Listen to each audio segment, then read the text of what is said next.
Hi, my name is Shota. And I'm Amber. And welcome to the Kotatsu Club Podcast, where we talk about all things Japanese language and other stuff too. Yeah. So let's get started. Yeah. So Amber, I've been meaning to ask you this one specific question, and I want to ask you guys as well, right? Because you guys are all learning Japanese. Yeah. So does your personality change when you speak in Japanese? Oh yeah, I would say it changes drastically actually. Really? Yeah, so something I noticed is when I am in the flow and like really speaking Japanese with like a good enough accent and like I'm able to have a conversation that like flows more naturally, it's usually when I'm in a very specific situation, which is like I'm in a Japanese only speaking environment. Oh, okay. So I'm warmed up. Right. And like usually it's when I'm around people who aren't like high level English speakers, so I have to speak Japanese. I also change my name in those, not change my name, but I go by my middle name. I go by my middle name. Right. So my middle name is Rose, and that's like a much easier name to pronounce in Japanese and to remember. Yeah, for Japanese people, for sure. Yeah. Because Amber in Japanese is Anba, and that's not like a word. Right. I don't think it's like a known name among Japanese people. Yeah, so I usually just go by, Rose. Everyone knows Rose. So it's much easier, I think.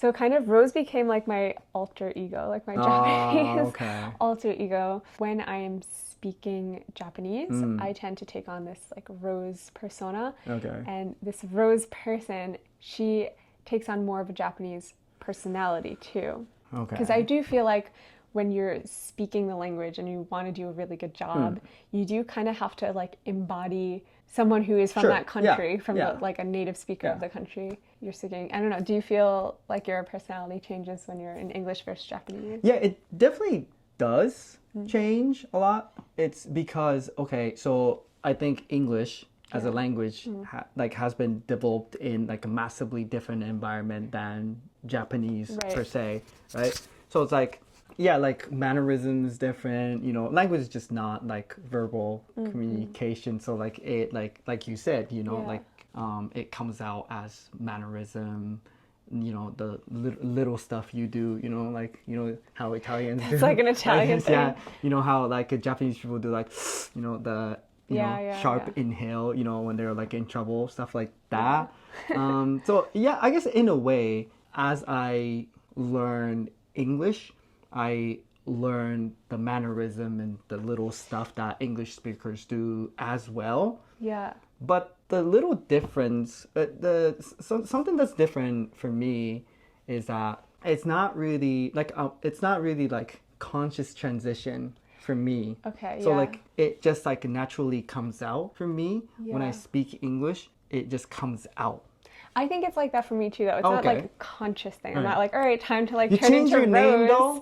That wasn't on purpose, though. Like I didn't like. That's true. It's just it started when I was in language school. Yeah. So when I was in language school, like they ask you what you want to be called, and I was like, I'm gonna go by my middle name because I just like how that sounds in Japanese better too. I really don't like how my first name sounds pronounced in Japanese. Right. So yeah. So then it just became, and I just noticed that people had a hard time remembering Anba, but they had no problem remembering Rose. Right. So I was like, you know what, I'm just going to use this when I'm in like business situations or like Japanese speaking environments. So now that's just like what I use.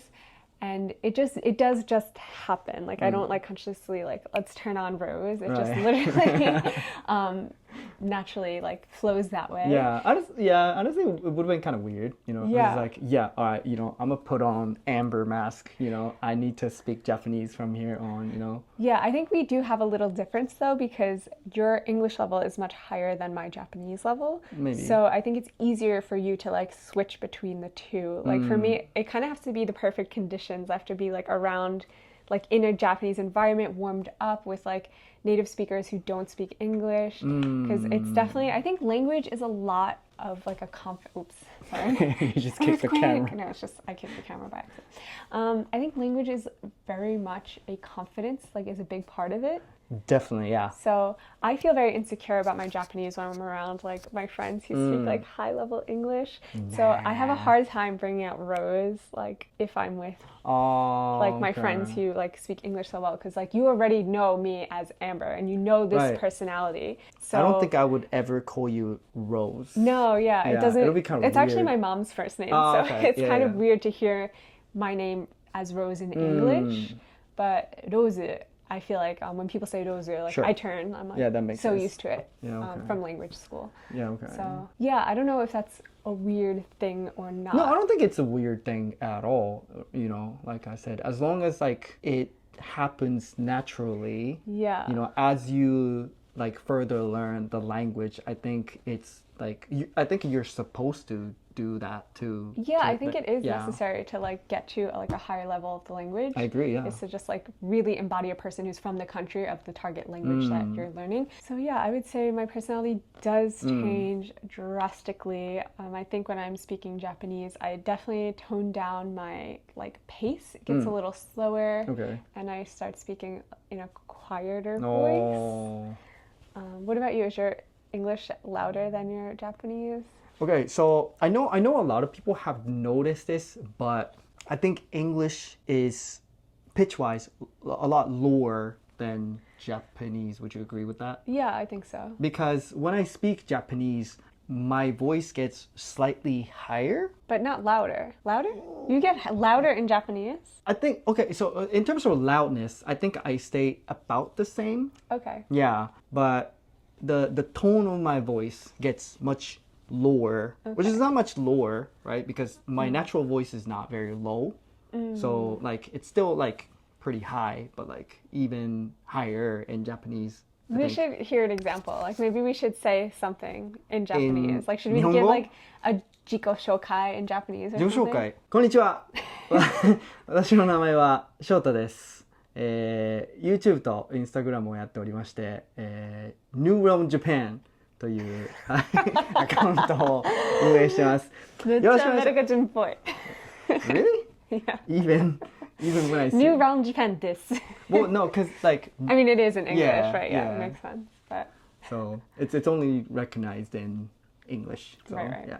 Sorry, I interrupted your jiko did I sound different? No, I was done. I think your voice sounds similar in Japanese and English. Right. I mean, there's not much difference, I feel like. Yeah, I feel like mine is different. Should I try? I don't know if I can do it. I think I'm too embarrassed after no. your perfect Japanese. Hey, no.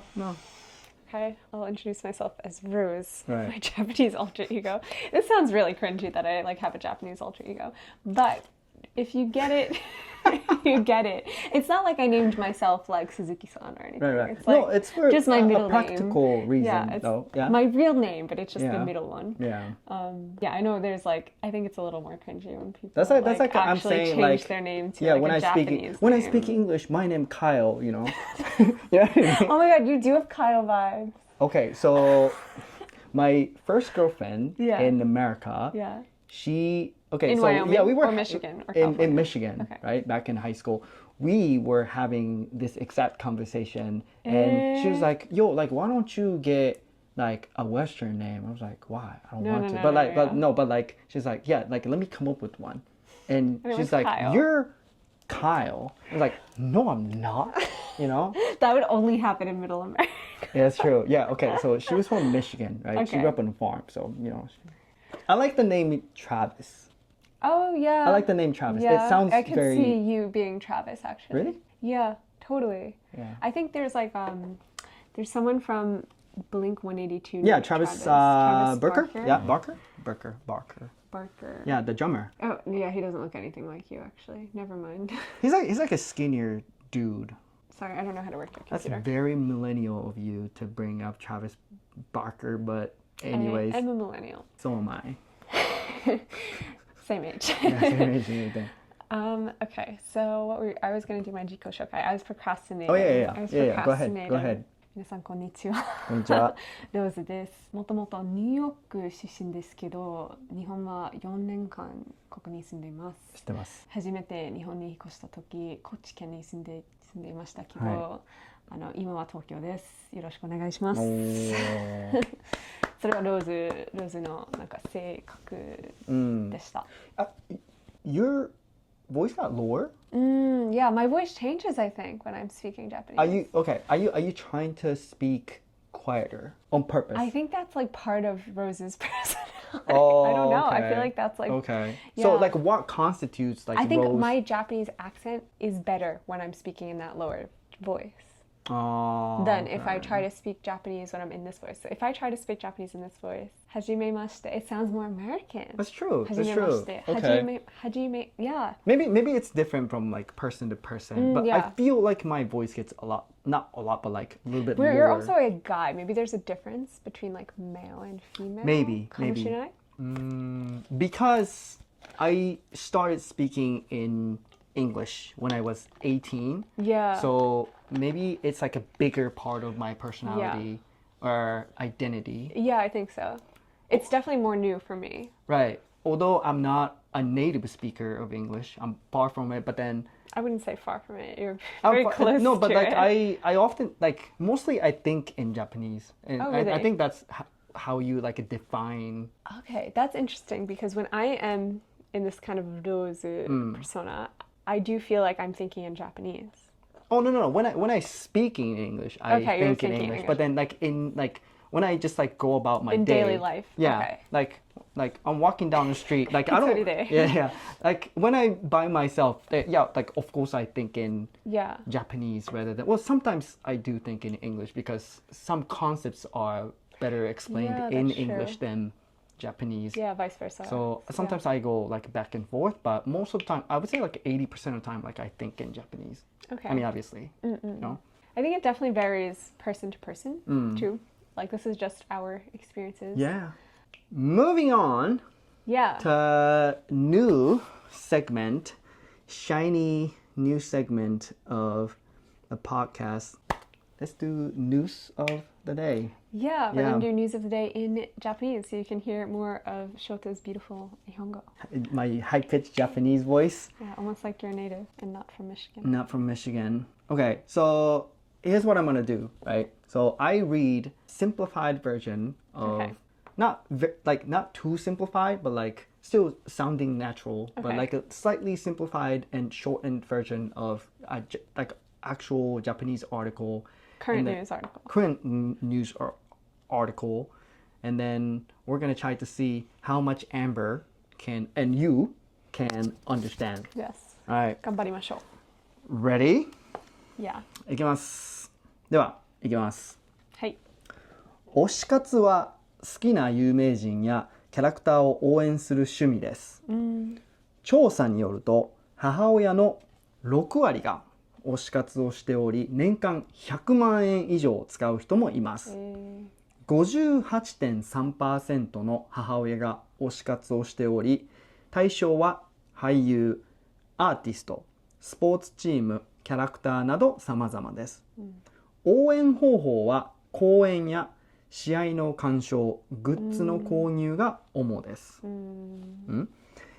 年間支出は5万円未満が 68.5% と多く、次いで5万円以上30万円未満が 20.7%、さらに30万円以上使う人も1割以上います。1割 means 10%。推し活の理由はストレス解消やコミュニティ形成が多いです。担当者は日常から離れ、自分のために楽しむことや、SNS を通じた交流が魅力だと分析しています。この調査は母親向けサイトママスタセレクトが4月に行い、792人が回答しました。以上です。Wow. Yeah, okay.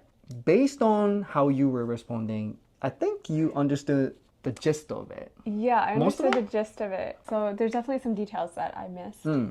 But I would say it's about moms in Japan. Moms in Japan, yeah. Are like big supporters financially, or they spend a lot of money on their like hobby, which is supporting like idols or like famous people, famous characters. And it seems they like to go to meet and greets and buy the goods. Yeah. Like related to these characters or famous people or sporting things, sports teams. So yeah, and it seems they took a 조사 in English is like a research. Don't. Oh, sorry. sorry. It kind of like not a poll, but they collected data. Right. Of like 700 and what was it? 792 people answered this. So that's a sample size. Yeah. Which is pretty good. Yeah. Right? I think that's like a big sample size. And, yeah, I think I missed like the breakdown of like percentages and how much money each like group made. So maybe you can like clarify that. Okay, so you got it seems like you got the gist of it, and the key point here is oshikatsu, right? Yeah. Oshikatsu is like a pretty recent phenomenon where like people support specific I think it's mostly like idol groups and like specific actors, but as a hobby. I see. You know, this katsu is like life, like in seikatsu no katsu. Yeah. And then what is the oshi? Like push? Oshi means like push or like recommendation. So it's like, you know, like I'm like representing this person, you know, I'm like pushing this person. Yeah. We say that in English too, so. I think katsu is short for katsudo. So have you heard of asakatsu? I haven't. So that's asa means morning. Katsu is short for katsudo, which means morning activity. Morning activity, which means like do like productive morning activities to, you know, become more of a productive person. I see. Yeah. So oshikatsu is more like, you know, like purposefully representing and pushing specific people to. Yeah. I see. Okay. So yeah, that's good. So according to this survey, like 60% of Japanese moms do oshikatsu, and some people spend more than 1 million yen a year for like to purchase like merch. How much is 1 million yen in USD? Right now? Yeah. 150? No. 15,000? Wow. Something like that. 15,000. Yeah, that's crazy. That's like a half of average Japanese salary in Tokyo, I think. That's a lot. That's a lot of money. So I find this interesting, like fan culture in Japan, because right now this article is talking about like moms. Right. But I feel like in Japan in general, people often like when they support something, they support something. They show up as fans. And that's like, it's a little different than the way people show up as fans, I think, in the US. Like my favorite band growing up, I like maybe bought one CD from them, you know? Yeah. But like in Japan, I feel like they buy like every, like if they like someone as much as I liked like my favorite band, they would have like the t-shirts, the CDs, like they become a full-on otaku for that person or thing. Yeah, I think that's really interesting. Yeah, I feel like a lot of people like make that into their like part of their personality. Yeah. You know, almost. And then the breakdowns were crazy because about 70% of people spend less than goman, which is what, like $700.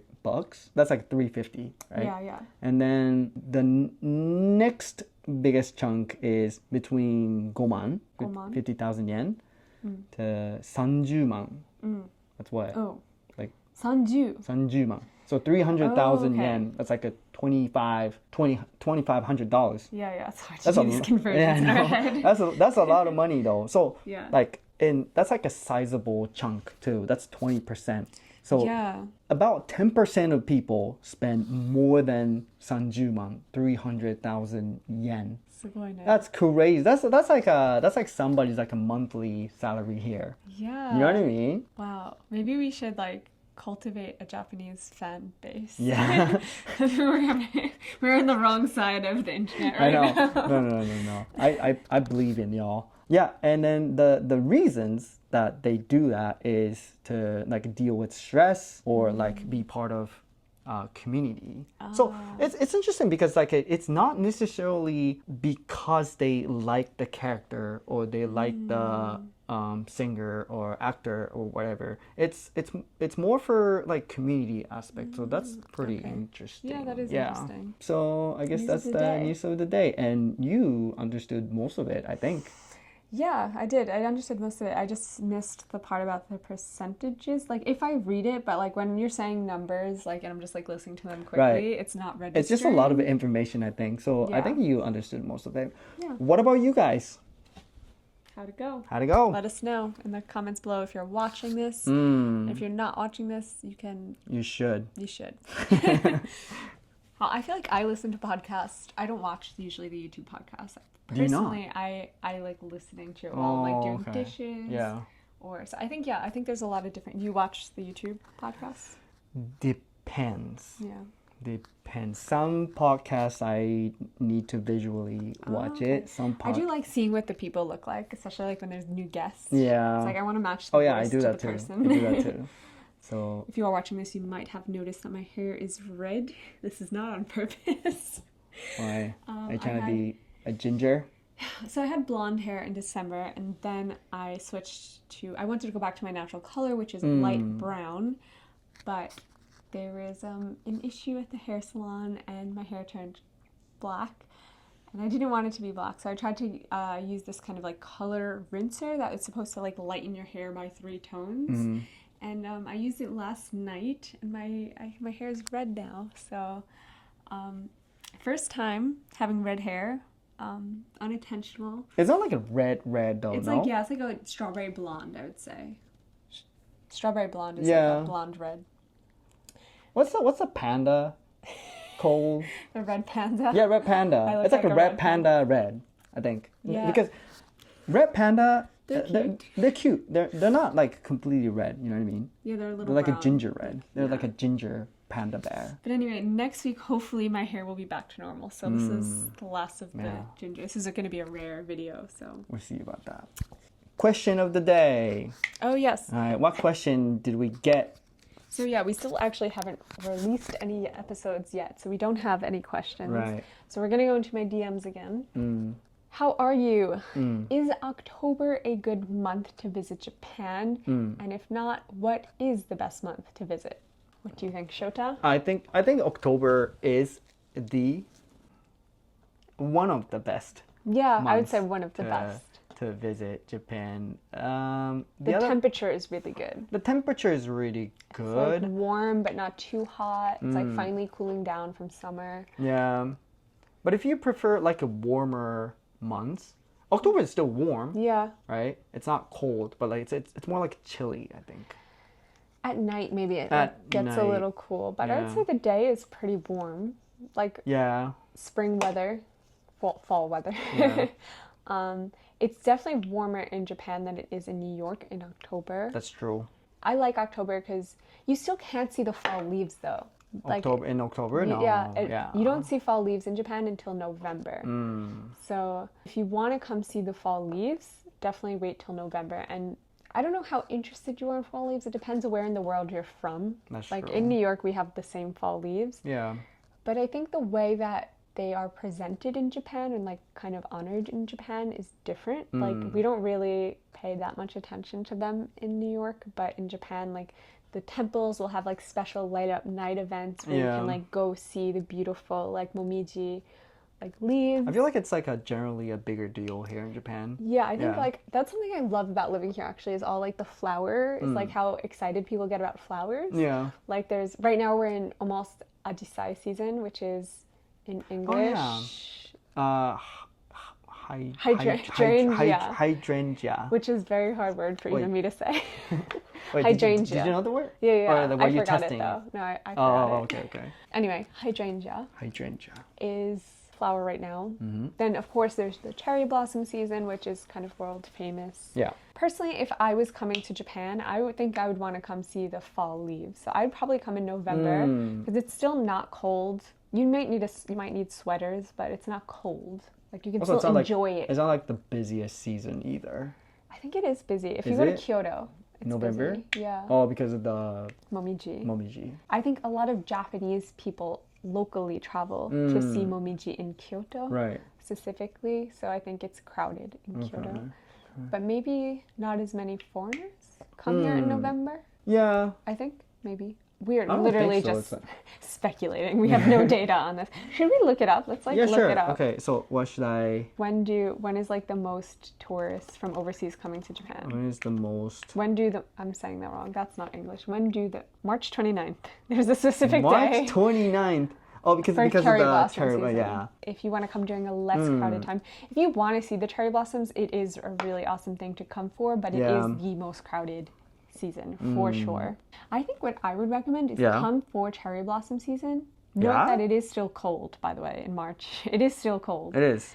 Bring a jacket, but come in March if you want to see the cherry blossoms and go somewhere that's a little countryside. Because like this year I went up north and I got to experience cherry blossoms with like no people. I went to Chiba too. Actually, yeah, that's true. Because like Shikoku, where I'm from, you know, like if you go to like a cherry blossom spot, sometimes like you're the only person. Because like in countryside, they just like people have their like own spot, in like a backyard or something. So like they don't really like go. They do go see cherry blossom trees and stuff like that, but like it's not like people concentrated in like one place like what it is in like Tokyo or like major cities, you know?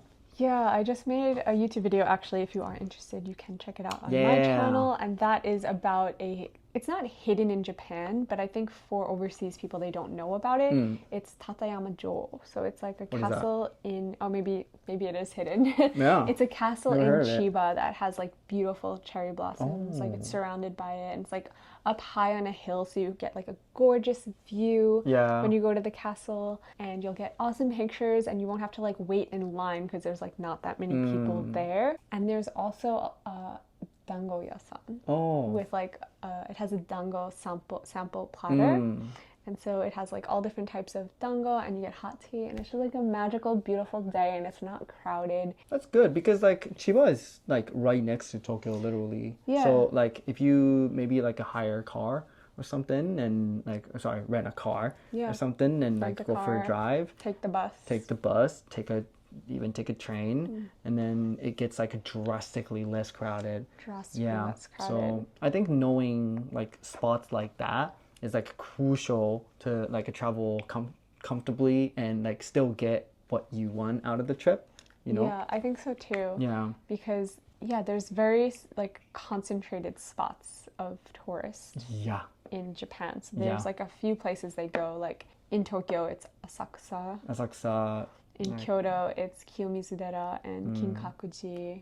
For cherry blossom seasons, the Nakameguro is like Ueno, Yoyogi, and Inokashira. Right? Yeah. Inokashira is more local people. Yeah, that's true. It gets crowded. Yeah, it's crowded, but it is crowded. It's not like a fun, serene place. It's a fun, but crowded I think it's better though. I don't think so. Do you remember how crowded it was? You couldn't walk anywhere. There was like no open spots. Yeah. But yeah. Okay. So the web search result says it says the same thing. So spring and fall. So between March and May, and from September to November are considered to be the best season to travel throughout Japan. I think that's accurate. I think in the winter it's too cold, and in the summer it's too hot, to be honest. I think it's easier for us to talk about which months to avoid. Right. So Golden Week. Oh yeah. When is it? When is Golden Week? So the end of April. Early May. Early May. It's usually like April, May. It's May. Yeah. Nothing. So how long does it usually go? It varies from year to year, but it's usually between like 5 to 10 days. Yeah. Long holiday, and that's when like pretty much all Japanese people like take all people living in Japan. Yeah. We're all off. Yeah. At the same time. All off at the same time. So like everywhere you go is crowded. Like, prices are more expensive. Yeah. So 100% avoid the end of April and the beginning of May. You can actually search if you go on Google and just type in Golden Week 2024, Golden Week 2025, and just to know exactly when to not book your trip. Because it fluctuates. And it's not just Golden Week. There's other weeks too that the whole country's off and traveling, right? Golden Week's definitely the worst, but there's 2 more weeks. Silver Week? 違う。お盆.お盆. 確かに. Yeah. Yeah. What is お盆? I would say it's usually in the beginning of August, right? I think so. It's in August. Yeah, I would say beginning of August. Yeah. Again, you can just search Obon holiday. You can actually just search Japanese national holidays 2024, 2025, and you'll get a whole list of days to avoid coming to Japan. That's true. Because that's just when the whole country is simultaneously traveling. I think the other one is 正月, right? 正月 is actually another worst time to come. Or I guess like a 年末年始 in general. So like the end of the year and the beginning of the year. Yeah, everything's closed. So if you come during Shogatsu, you won't be able to eat at any restaurants. Yeah. Like Tokyo might be a little easier, but if you go like anywhere else. Like I was in Fukuoka for Shogatsu like 2 years ago, and I didn't get to like experience any Fukuoka. I didn't get to do any sightseeing because just everything was closed. So the common demeanor like among those 3 holidays is that those are the only time Japanese people go home, right? Yeah. So if they were like living in major cities, that's when I go home. Yeah. So like I don't want y'all to come to Japan and like block my way. I was like so I think it makes sense for foreign tourists to come in other any time. other day. Yeah, any other day. Yeah. Yeah. Yeah. And like go see countryside. That's like generally like a really good idea. It's such a cheat code. It's such a travel cheat code here. I think so too. Yeah, you get like very unique experiences. You get to experience the real Japan, friendly people.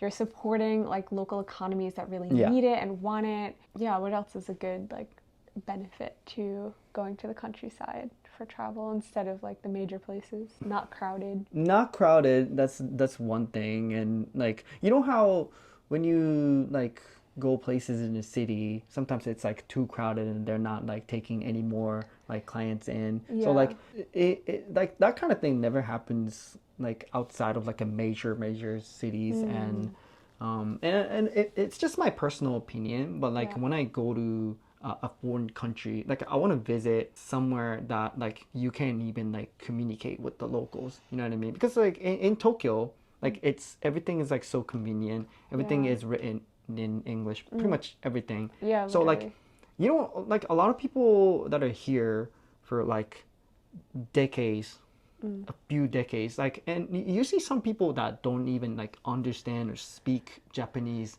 and like they're perfectly fine. Like foreigners living here. Yeah, like foreigners living here. So like that's how like English friendly Tokyo you can really is. get by without any Japanese. But yeah, if you want to just have a more like authentic, real Japan experience, I guess like that's like what it comes down to, right? Because you're like purposely like taking you out of your comfort zone, so like might as well do that.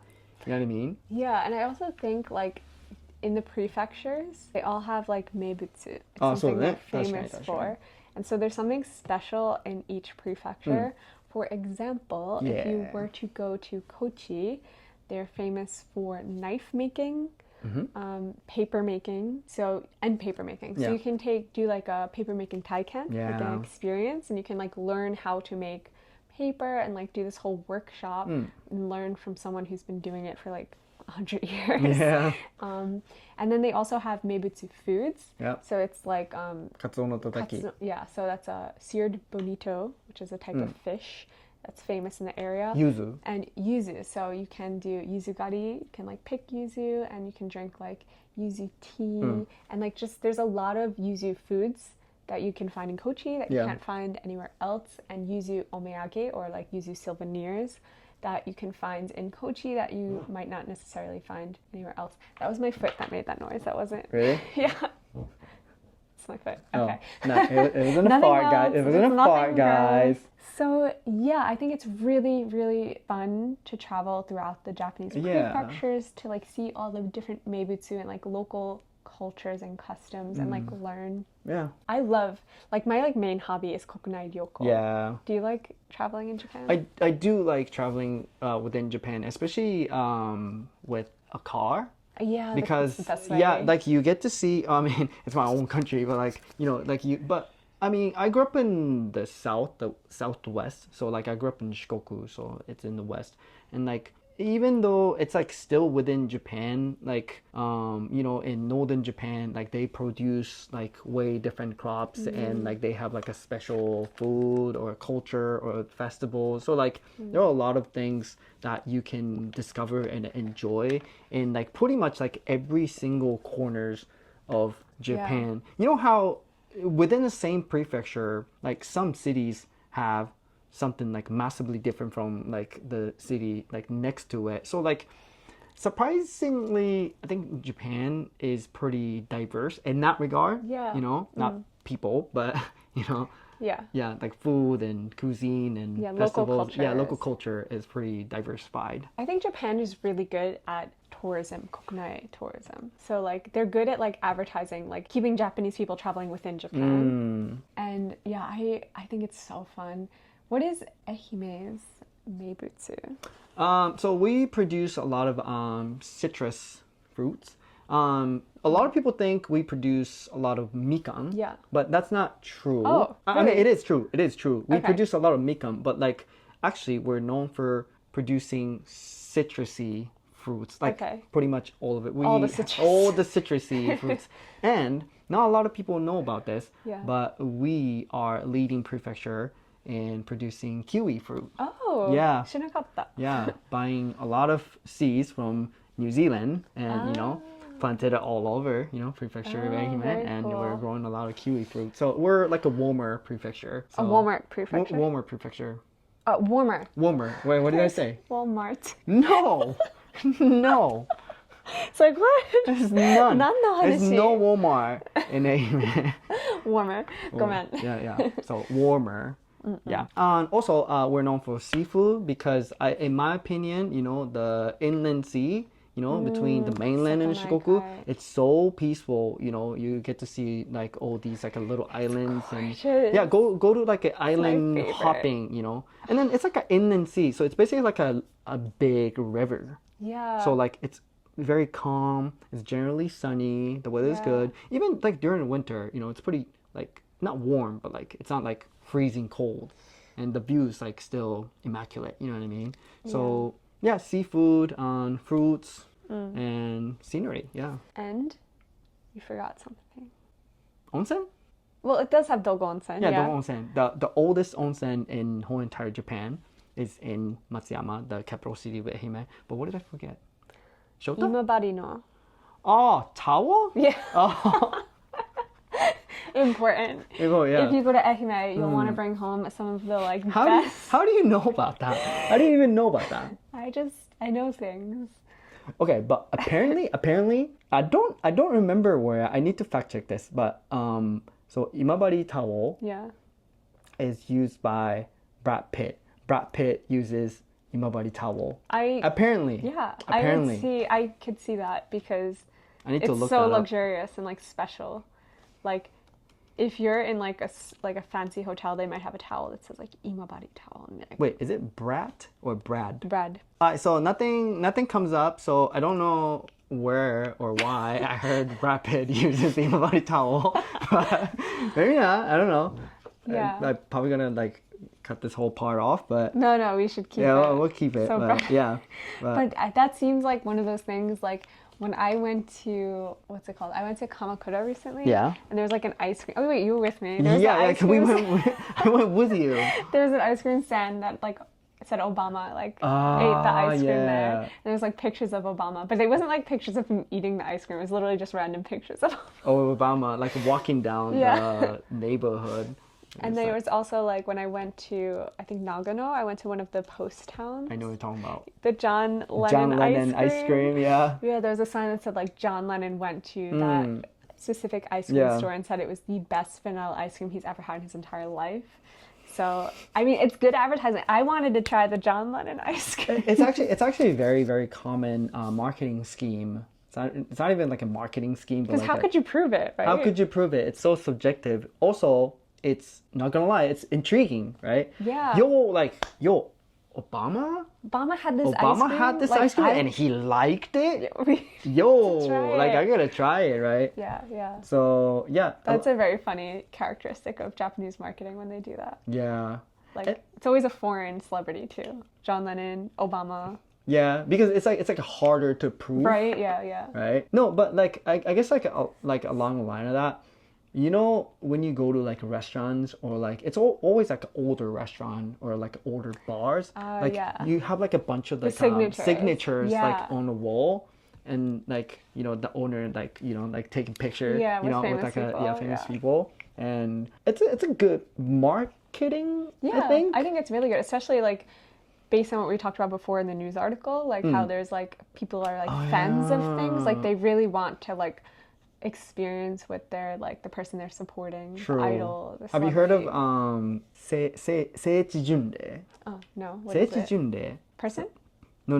Seiichi Junrei in English is okay. So Seiichi Junrei is a Japanese buzzword and internet slang terms describing a form of pop culture tourism or film tourism where fans of anime subculture related media make visits to real world locations features.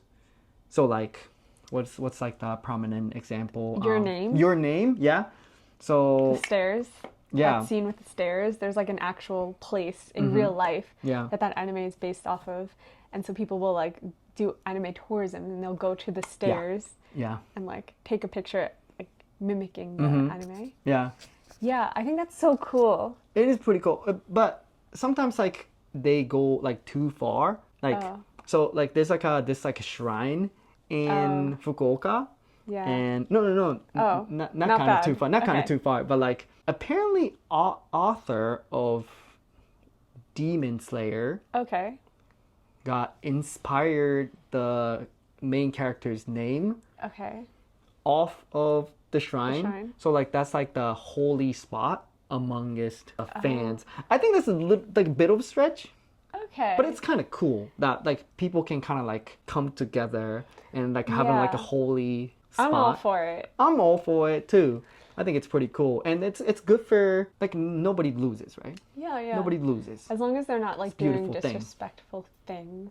Yeah. Like they did recently. Well, what happened? It wasn't anime tourism, but on the internet, that Lawson became famous, like with the view of Mount Fuji in the back. Okay, let me pause you right there. Okay. Like, as a Japanese person, Lawson is just effing convenience store, right? Like, it's nothing special. Yeah. I don't get like why it's such a like big deal to like have it in the picture, because I would rather just like take the picture of with the Lawson with no Lawson without Lawson, because like I don't want no Lawson. I think you're underestimating the konbini admiration that foreigners have for Japan konbinis. Like konbinis in Japan are like considered like a big part of tourism. Like people cannot wait to try onigiris from the konbini when they come here, and like it's a very like it reminds people of anime. Like it's like I just said that weird anime. It reminds people of anime. Yeah. I think people really love convenience stores, like Japanese convenience stores. They're just a very cool, unique to Japan thing, and so they have like this like ultimate Japan picture with a konbini with Mount Fuji in the background. Yeah, I guess like logically I get it. Yeah. Right? Like how significant, and like it's like a representation of like Japanese culture. But I don't think they have to like coexist. I don't know. It's just me. I'm so sorry. I'm so sorry. I don't get it. So like I got you guys. Like I know I'm part of the konbini cult. So sorry. They're great. My onigiri flavor of choice is miso negi. It's the best one. Really? Yeah. Have you ever had miso negi? It's bomb. I think so. I think so. I like. But they only sell it at 7-Eleven, so you have to go to 7-Eleven if you want to try the miso negi. Okay, I wasn't gonna bring this up because it's gonna start a war. Okay. But like, what's your like favorite konbini brand? You know, I have a different favorite konbini for different seasons of my life. I would say right now. What? So, okay, when I lived in Kochi, I had a Lawson like next to me. Right. So like obviously I went to Lawson all the time, and so I got like very used to Lawson, and that became my favorite one. And I think Lawson really stepped up its game in the last few years, and I think so. The food is really good. Yeah. Yeah, I would say currently living in Tokyo, my favorite one is 7-Eleven because of the miso negi onigiri. Boring answer. I'm just kidding.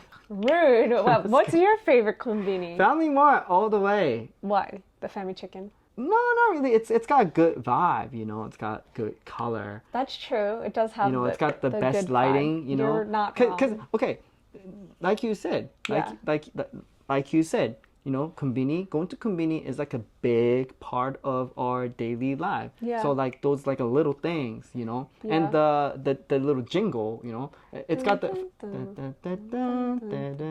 you know, it's got the most welcoming. I don't know which one of us is right. Okay. Dun dun dun dun dun dun dun dun dun dun dun dun. It's so welcoming, man. Dun dun dun dun dun dun dun.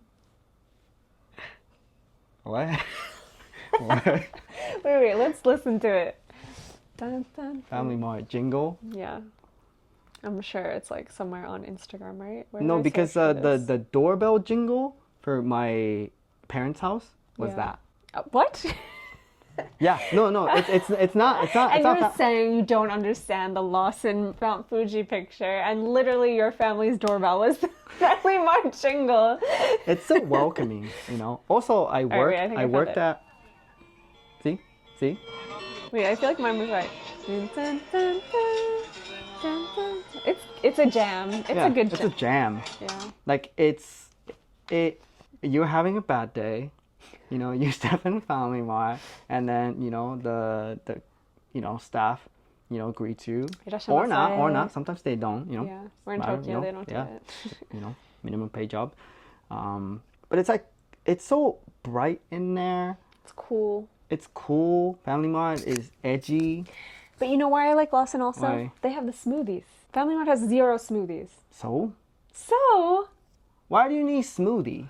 A refreshing drink that you can trick yourself into thinking is healthy. But it's not, in the summer. Yeah, okay. But I don't know. I think Family Mart, okay, there's nothing special about Family Mart, but it's about the vibe.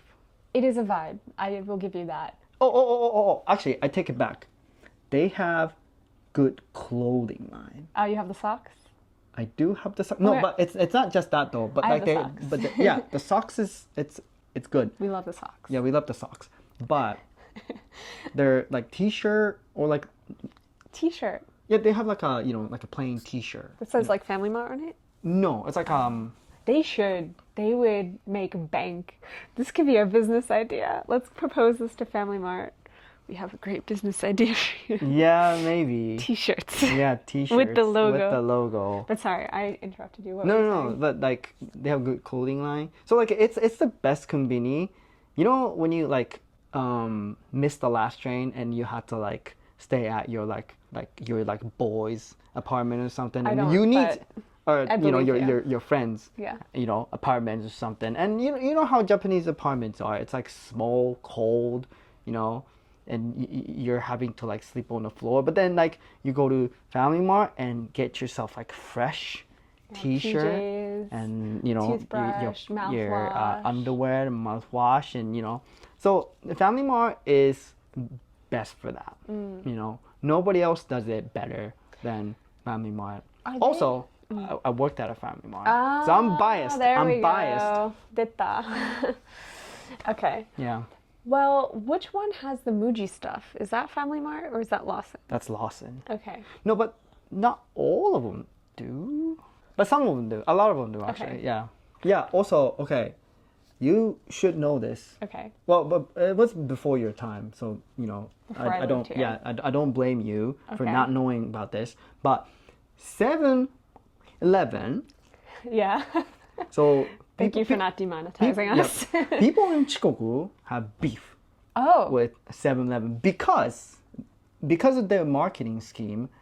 They never had a branch in Shikoku until 2000. I think it was like 2013. So like when I left Japan back in 2010, they had no 7-Eleven. So like us people in Shikoku, when we travel to the mainland, the motherland, no, actually the motherland is Shikoku, but like the mainland, like we're like, oh, is that a 7-Eleven? So it's like a special. Yeah, it's like a special thing. But then they finally like came to Shikoku, and then like we thought to ourselves like, why now? Like, well, like why? Like, okay, why were you like ignoring us in the first place?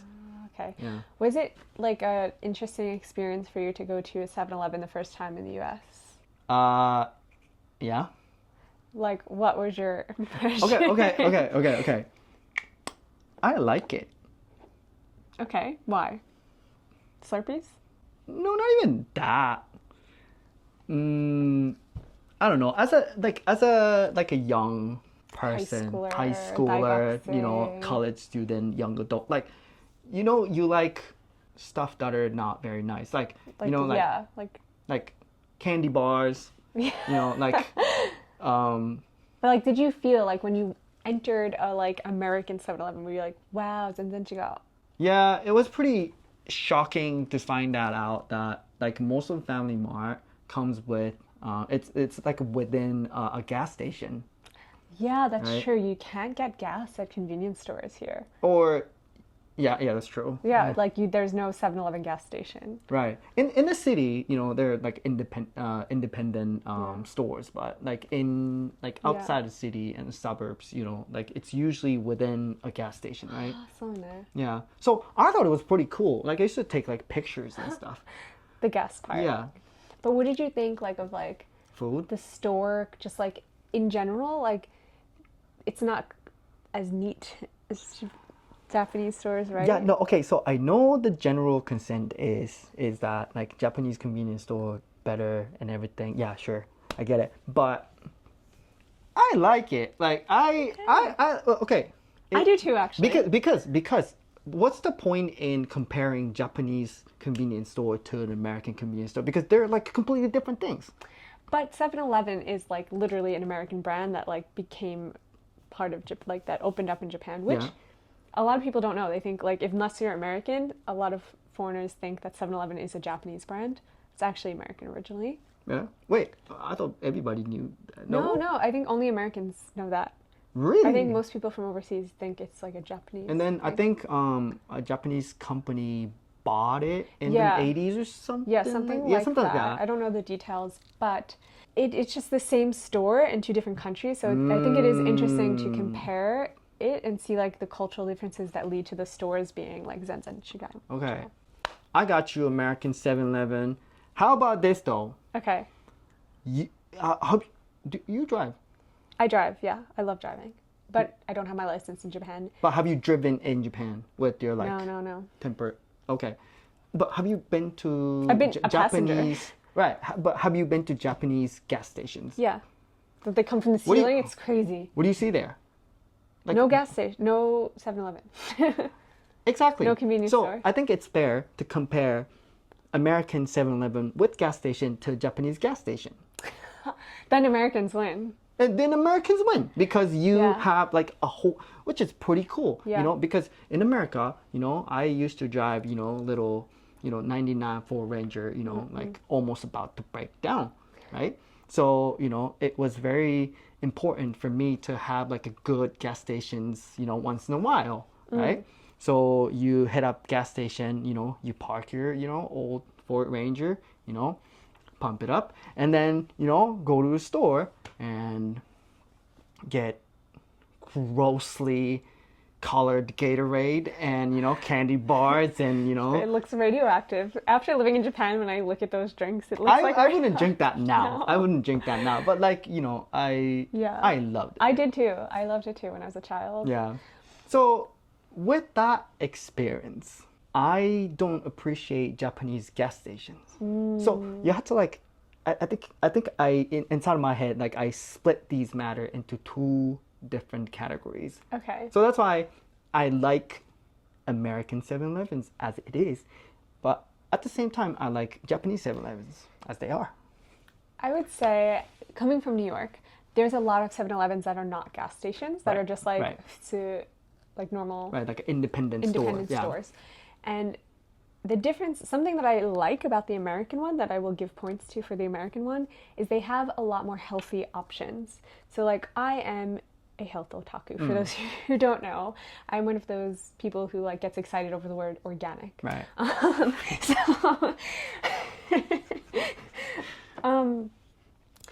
When I go into the American 7-Eleven, they have a lot of vegan popcorn and organic drinks and kombucha and not the Japanese kombucha.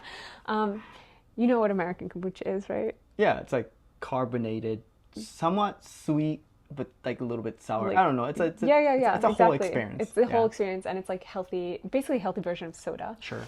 Anyway, you can get that at the 7-Eleven in the US. Specifically in the New York one, there's a lot of healthy options that you can get snacks. But when you go into the Japanese 7-Eleven, besides the smoothies, which are questionably healthy. I mean, I think they're one of the healthier options. Yeah. There's not a lot of healthy snacks that are good. You can get plain nuts, you can get plain fruit, but if you want a snack, like a popcorn, there's only unhealthy options. Chips. For in Japanese. Yeah, in the Japanese one. Yeah. So, there's a lot of delicious stuff. But I would say the variety of flavors is the same. I think there's a huge variety in Japan and a huge variety in the US, but the flavors are is different. So I think when you're from the US and you go to Japan and you see the flavors, you're intrigued by them because you're like, oh my God, I've never seen all these interesting flavors. What? Squid ink chips? That's so cool. And then when you come from Japan and you go to the American US one, you're like, what the fuck? Why is everything cheese and you see all of these interesting flavors. So I think it's the perspective that's different. That's true. But I do think definitely obviously the customer service quality is much better in Japan. You don't think so in 7-Elevens? Personally, I prefer to be talked to. Oh. I talk to the clerks. I'm so used to talking to clerks because it to me it feels kind of weird. I was going to the store, just put down a product and pay for it and leave. Yeah. I've gotten used to it now that I'm back here for 7 years, but for a while, I couldn't stand it. Interesting. So I enjoy that aspect. I would say I'm kind of coming from New York, used to it being like this it is in Japan. Because it's a Tokai, it's a big city, so people are considered sumetai, not friendly.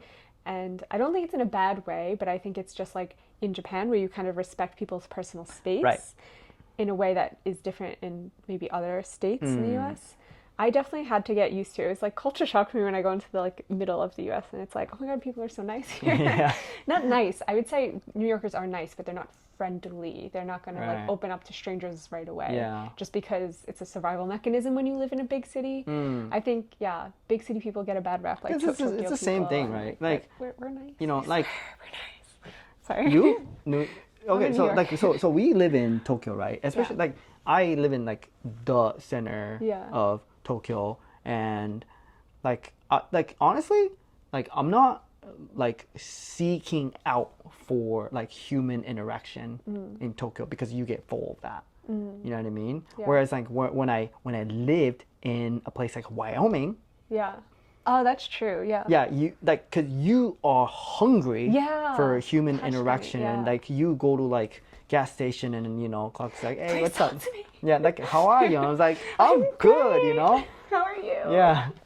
So it's just a nice, very fond part of your day, coming back from class or class of work, and then just like park your car, you know, get your stuff, you know, talk to the clerk that you're like familiar with, and then you go about your day. So something very nice about American customer service. Yeah, as well. That's true. I see what you mean there. Yeah. Anyway, thank you guys so much for watching or listening. If you have any questions for us about life in Japan or Japan things in general, Japanese language, let us know at, what's our email again? Kotatsu Club Podcast.com. Nope. It's Kotatsu Club Podcast at Gmail. At gmail.com. Together we can make a full sentence. Yeah. So anyway, yes, thanks again, and we will see you next time. Bye.